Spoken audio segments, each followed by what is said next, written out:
Erik, are you on the Todd Monken train yet? Choo choo, motherfucker. Todd Monken has officially been introduced in his first press conference as head coach of the Cleveland Browns. I gotta say, Noah, I think he's like divorced dad up there giving a speech. He's giving me those vibes. Make sure you hit that like button, hit subscribe, and leave a comment. Tell us what you think. But I know you have a lot of thoughts off the rip here. Yeah, I have a ton. I'm jacked, man. That's how he started off his press conference. It was awesome. He was bringing the energy with his raspy voice. You make fun of him for looking like a divorced dad, but at least he had a suit and tie, like a real suit and tie on this time. His first videos of coming into Cleveland, he really did look like a divorced dad with that sport coat on and three buttons undone on his dress shirt and the jeans and all of that fun stuff. But there's so many different nuggets of information that you can pull from this Todd Monken introductory press conference, and we couldn't pull every single one. So make sure if you are a diehard Browns fan, to go check that out as well, because there's some interesting nuggets about player accountability that I didn't pull for this, his relationship with Lamar Jackson. But we're really gonna hit on the highlights of everything that he had to say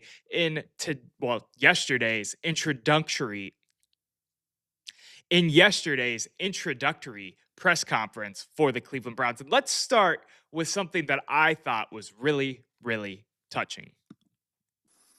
Shit.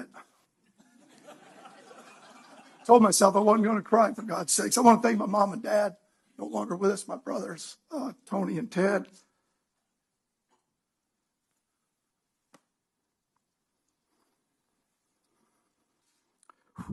College roommates.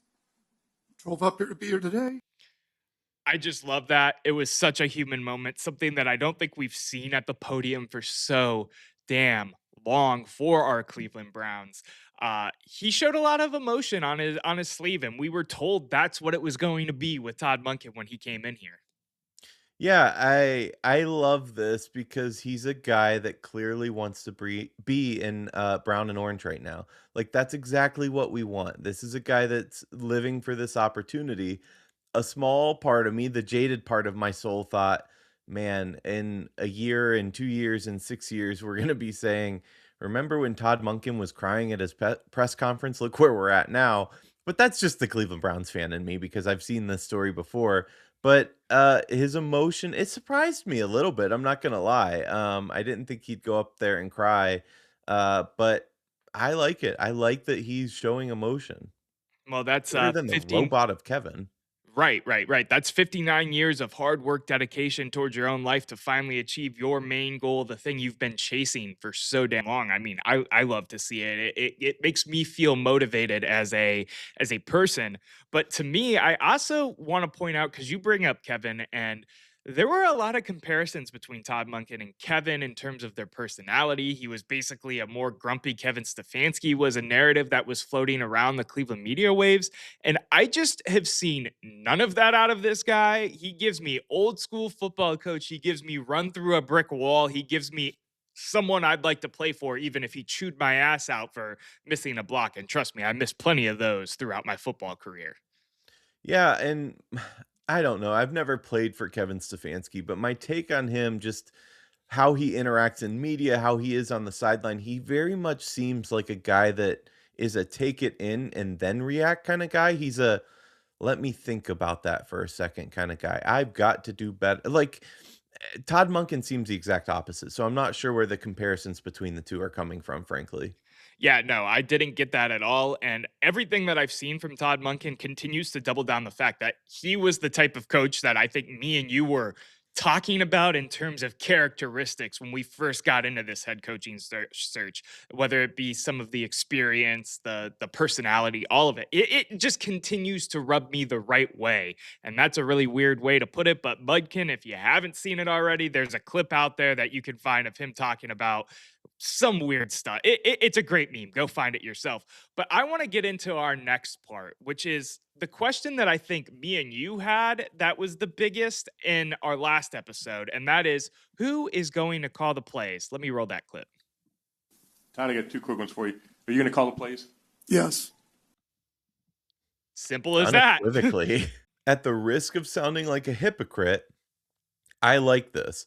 Listen, it wasn't about Kevin Stefanski calling the plays. It was about the fact that he had called the plays and was terrible at it, gave it up, came back to do it again. Like, there was history there, and that was why my take was that he shouldn't call the plays. I get it though. I've also said that head coaches shouldn't. They should be more of that CEO role until he proves that he can't do both. I'm fine with this, and I think part of it is he brought in a younger guy to be the OC. There's gonna be some give and take here, but I have no problem with this. Yeah, I have nothing to add based off of what you said. That was every note, inch of what I was feeling and what I thought about this whole thing too. I just love how short the response was. It was like, "Yes, next question." And he didn't even have to say next question. The reporter that was asking him his two-part question just moved on to the next one. Yep. What do you mean? What else do you need from me? Yes, I will call the plays. I love it. I love the short, blunt attitude. Just, there's some coach speak here, and Confidence. we're gonna. Yeah, it's confidence, and there's some coach speak here, and we'll get to that in a second because we're gonna talk a little bit about Shador and Schwartz next. But he doesn't do it in a way that pisses me off like it really was with Kevin Stefanski. And maybe it's because he's the shiny new toy for us right now and he's winning the press conferences and he's winning over our hearts and he really needs to do it in September. But they did a good job of unrolling him and unveiling him in terms of this first press conference. That's all I'm going to say. Let's move on to what he had to say about Jim Schwartz, though, which I think is the biggest question on most people's minds. So we had our biggest question. Now we have most people's question. My anticipation is we're not going to change the system. Very difficult to go against. I'm not planning on changing the system. We're built for the system that they're in currently. And I'm not going to get into staffing because that's not at this time to get into that. But they can be rest assured that we're going to keep the same system. We're still going to let them attack. We're still going to let them play free. I can't see any other way. They're a big reason why I took this job. The defensive players. I didn't take this job because of Jim Schwartz. I have a lot of respect for Jim Schwartz, but as I would hope he has for me. But I took it because of the players that are here, the ownership, Andrew Berry, and the ability to build this roster from the ground up on the offensive side. So, and I said this to the other guys. I didn't think I'd say it, but I'm going to say it. When I was preparing for the Cleveland Browns, I wasn't trying to chip Jim Schwartz. I was chipping Myles Garrett. And when I was sliding a protection to the outside backers or Grant Delpit that were blitzing off the edge, I was sliding the protection of the players. And when I was worried about throwing to the right against Denzel Ward or Tyson Campbell to the left, that's who I was worried about throwing at. Just an absolute players coach, man. Go ahead. Yeah, I love this response. Saying that he's not chipping Jim Schwartz is such a good way of encapsulating exactly what we've said all along, and that is that yes, give Schwartz his due here. He's built a good defense, but again, it isn't like he's running some crazy scheme that no one else has ever thought of. This is pretty basic, and it's comprised of really good football players. You have one of the best players in the NFL in Myles Garrett. I love hearing how he talks about preparing for games. It's like you hear the coach part of him. Passion. Um, No, it's the passion. Yeah. the passion, but also just the like how he's thinking about breaking down a game, just taking about how we were taking in the Cleveland Browns defense as Baltimore's offense. I never heard that kind of thing from Stefanski, and I'm not saying that it didn't happen. Maybe we just didn't hear it, but I love to hear a little bit more inside his mind, and his take here. I don't know. I'm getting more and more excited. As you should be, because I think that's the sentiment with most Browns fans. To give a little context here, Mary Kay was the one that asked the question, and it was, I believe, the second or third time that Todd has been asked about Schwartz at this point, where he has, brushed it off because there isn't an answer yet. This is about Todd Monken and his moment of being the head coach of the Browns. It's not about all the other drama going on. And Andrew Berry and Jimmy Haslam go on to share that sentiment a little bit later. But I think this was the best way to encapsulate who Todd Monken is as a coach and what the philosophy is moving forward. Whether Schwartz is going to be here or not, we are going to keep it pretty much the same. And I think that's going to ring true because a lot of the people that were at this press conference, reported by the reporters that were actually there, were a lot of the defensive staffers that have been there for years upon years. Not obviously Jim Schwartz, but we're talking about like Tarver, the linebackers coach, for example. Those guys were still there. So whether it's going to be an internal promotion if Schwartz says, nah, I'm good, I'm stepping away, or it's someone who can run Jim Schwartz's 4-3 scheme that fits this team and fits this defensive roster to a T, it's going to look very similar next year. And I'm not worried about it because of how much talent is on that side of the ball. I agree. Noah, if there were two questions, apart from the two you already posed, 1A was probably Jim Schwartz, but 1B was one Shador Sanders and how that would be handled. Well, I guess I'll start right off the bat with the question probably everybody wants to know. Will you head into this offseason with Shador Sanders as your QB1? And if not, what is your approach to the whole quarterback situation as you move into your new job? Well, I think like any position on the team, that's still to be determined. Am I excited about Shador? Am I excited about all the quarterbacks in the room? Am I excited to coach this football team? Absolutely. I can't wait for them to get back and for us to get started.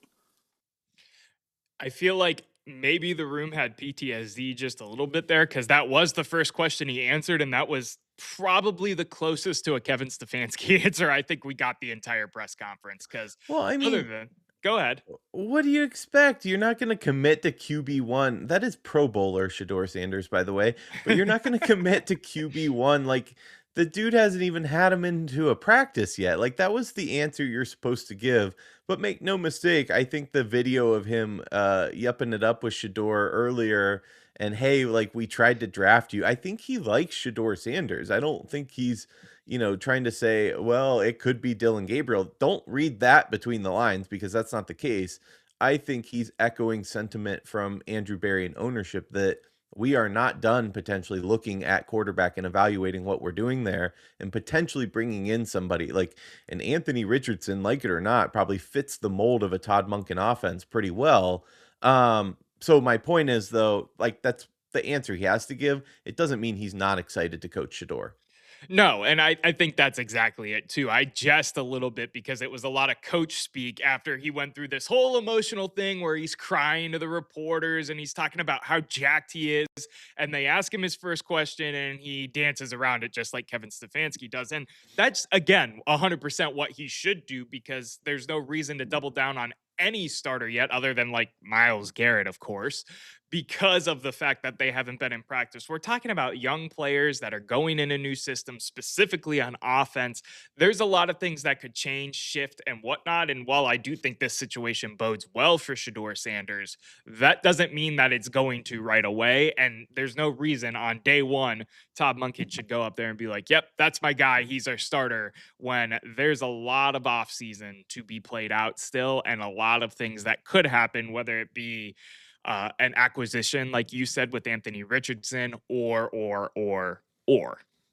Yeah, there's a lot out there, and I'm not trying to speculate that. I don't know what we have a fully signed quarterback room, so who knows what that looks like. I've still predicted, and I'm still not holding back that I think Deshaun Watson will play in 2026. That's maybe call it Eric's bold take of the year, but I called 5 games last year and I was dead on. But I don't know. But yeah, exactly like you're saying, it's the take he has to give here.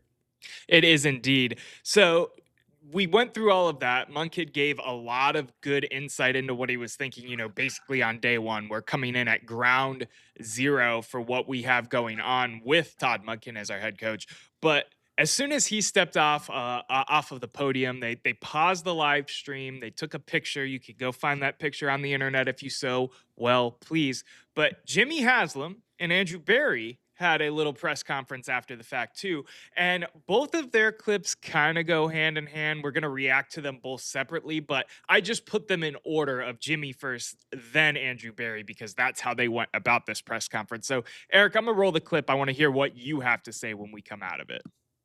You go through a search process, and I think we started out with like 20, 25 candidates. I think we interviewed 9. I might be off by 1 there. And a search is, it's a little bit like this. It's a little bit of a roller coaster. Somebody drops out, somebody comes in. You get better references or better test results on someone or worse, so it's a little bit of a roller coaster. I would say Todd was at the top of the list the entire time. I think our search lasted 20 days, and I'd say he was in leading the pack or in the front pack the whole time. My first reaction is, what test results, Jimmy? Thought they weren't doing tests.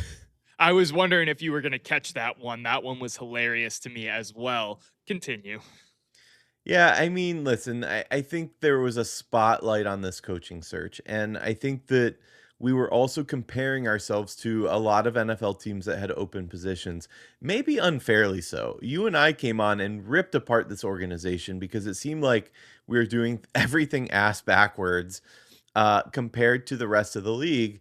And I made the note that, if 31 other teams are doing it different, you're not being innovative, you're being asinine. Yeah. But now that we have, 2020 vision in hindsight, maybe the search was exactly how it was meant to be. I still maintain, though, people pulling out of the search and being so making Jim Schwartz such a necessary piece of anybody coming in. I think that was a Supposedly. mistake. Yeah, allegedly. I think that was a mistake. I don't know that we would do it that way again, knowing what we know now. But at the end of the day, if we feel like we got our guy and they feel like, man, I almost said Schwartz, Monken ahead of everybody, just impressed. And, it was very clear interviewing him that we wanted him to be the guy outside of something crazy happening like Harbaugh coming here. I think that bodes well. I do feel like it's not just trying to get positive press out there that, hey, Monken was our guy all along. I think they were impressed by the conversations with him. It's just was the process to get maybe it shouldn't have been like this, Jimmy. Maybe the process isn't supposed to be bumpy, and we put some unnecessarily ridiculous speed bumps in the process along the way. Yeah, that was my main question out of this, is if you thought that maybe this was just doing the good PR thing and being like, yeah, the guy we ended up with was the guy out at the top of our list all along. And while I will give them a little more credit than I think most Browns fans, most Brown media members will, because I mean, they did request to interview him towards the front of this. They did bring him back for a second interview. It wasn't like he wasn't one of the names that were always consistently in this thing. He just got passed by because of his age, in my opinion. And that's just the harsh truth in terms of our media opinion, in terms of, the bigger conversation that was going on social media. Because the older you are, the less likely you are to be a head coach, or less likely to be assumed to take up a head coaching role. Everyone's trying to get the Sean McVay. They're not trying to get the Bruce Arians. And I get that, but I don't think that's what this team needed right now. And I hope that this process led them down the same route, even though there was some, tomfoolery with tests and quizzes and all of the essays and all the other things that were said. But Andrew Berry wanted to give some pushback on their whole process and, his partnership with Jimmy Haslam as well. And I thought it was interesting. So I'm going to let that roll real quick. Andrew, that being said, can you just talk about the collaboration process? Obviously, there's some rumors that you wanted Shieldhouse and Jimmy wanted Monken. Can you just shed some light on just the the back and forth with you and Jimmy during this entire process? I would say very respectfully, I think there is an underlying and stereotypical assumption for why people would say that. And I think that's completely unfair. So he gives pushback and kind of defends Jimmy in a way and says it's a stereotype that we are dysfunctional at this point, and you're wrong, basically. Here's my thought on that, Noah. The proof has been in the pudding. We're the Cleveland Browns. That's a thing, and that's a meme for a reason, because we have not shown an ability to think critically in the last 10 years. We've made mistake after mistake after mistake. I'm getting a little heated here, if you can't tell, because I take a little bit of umbrage to this. It's not a stereotype. It's the fact that you haven't proved us wrong. Prove us wrong, and we won't make stereotypical arguments of the Cleveland Browns, because they haven't won shit since they came back in '99. That's what we're But up against, and I know that's not all Haslam, I know that's not all Jimmy. They weren't here for all of that tenure, but that's what we're up against. So, until I keep seeing positive steps forward, we went into a season last year with a great draft class and an offense that was, I mean, when they talk about potentially college teams beating NFL teams, it's never gonna happen, but I sure as shit think maybe there are some college teams that might have scored more points than the Cleveland Browns at certain points throughout the season. Put a decent O line in front of Ohio State or whoever. It's frustrating to hear like, oh, they're just saying that because they're the Browns. Well, yeah, in a way, but the Browns have done nothing to dismiss that stereotype.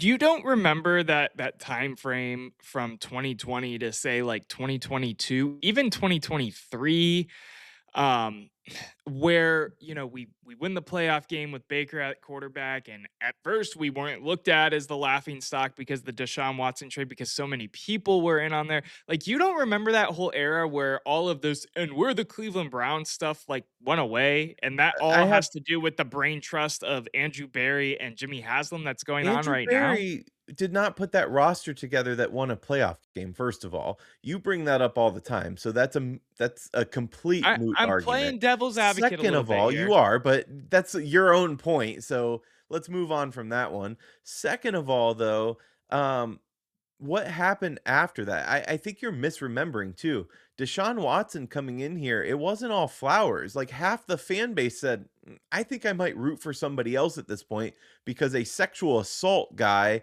is coming into this team." Like that's not how I recall that at all. Right. Beginning to end. Yes, there were other teams in on him, and we had to go over the top to secure him. And there was some, hey, maybe we're getting all-star Deshaun Watson. We're going to be back, but I don't think it was all rosy either. So no, I don't give a lot of credit to this current regime because if you built something, and again, this was not Andrew Berry, I want to be clear on that. But if you built something that led to that playoff win in 2020, led to what should have been an AFC championship appearance, because they got hosed there against the Chiefs, of course. If you believe that, then everything that happened following that, which is an extreme downturn, is the result of this regime. So it's the exact opposite of what you're saying, in my opinion. But is it a result of the regime, or is it a result of the Deshaun Watson trade not working, which nobody really saw coming at the time because there was plenty of teams willing to pay what we paid? Is it a Noah, we result of the made coach that getting stale? decision Like, at the end of the day. Like, okay, you have I, to own it. You can say what if all you like. You can say, what if Deshaun Watson was of old and led us to a playoff win and a Super Bowl? That would have been freaking awesome, but he didn't. So you got to own that and take it on the chin. And that becomes part of the narrative of what the Cleveland Browns are. And it perpetuates exactly what Andrew Berry's talking about because, again, there hasn't been the success story. Maybe you can't game that out and say Deshaun Watson's going to look like hot garbage for us because nobody really saw that side coming. But you can game out some of the other pieces, and this organization has been pretty dysfunctional. yeah, yeah, and that's fair. I mean, it's all fair criticism. I don't think he's wrong in his pushback because I think he sees it as a way where they get, ostracized and, made as like the devil when really they're just going through a process that they had in place, and maybe Jimmy didn't overstep. So he's But double. Let me what was the for a second. process last year? Like, answer that. Like, you came into the season, maybe you thought the O-line would have been better. I'll give you a little credit We're there, but you had talking like about the 16 coaching search. I'm quarterbacks. not talking about roster construction right now. The But question was about coaching search, Eric. but no, he's talking specifically about the Cleveland Browns getting a bad rap as an organization and not deservedly so. That's what we're talking about. That's what his clip's referring to. So, Right. what has And he done to change that? And the question was about the coaching search and how he doesn't think that their process was that bad and that shouldn't be thought of that way because he doesn't see the dysfunction. All I'm saying is, I think him giving that pushback is fair. I think you giving your criticism and the criticism I've sat here and agreed with you on our very own show multiple times is also fair. Two things can be true at once, and that's the case Maybe, here.